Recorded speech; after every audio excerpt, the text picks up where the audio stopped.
When I began recovering from narcissistic abuse, I had to deal with substantial backlash from my family and their flying monkeys. This in itself was difficult, and you may have also experienced this. As I started to understand the scope of narcissism and how narcissists are related to the occult and Satanism, something happened on the way to the recovery road. Smearing campaigns and triangulation have started to come from people I least expected. From codependents who produced material about narcissism. Who would have believed it? After further investigating this issue, I have found that most of such creators do not mention recovery and the association of narcissism with Satanism and satanic ritual abuse.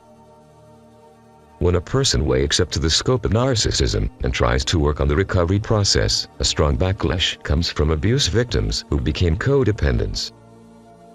It seems that the responsibility factor needed for someone to start the recovery process seems to be absent from such victims.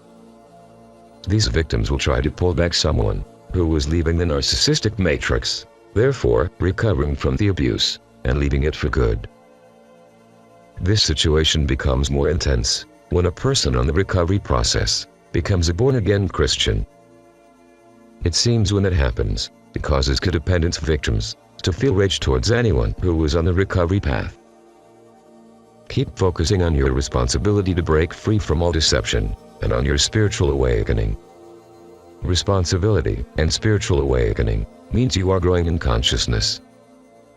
Becoming conscious is one important factor to successfully emerge from the abuse.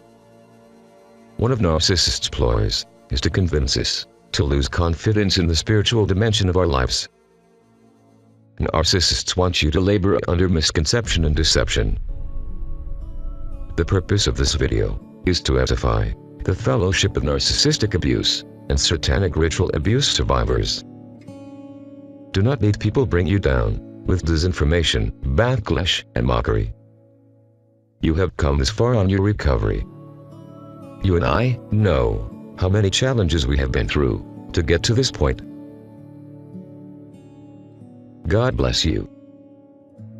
Please remember, truth is freedom.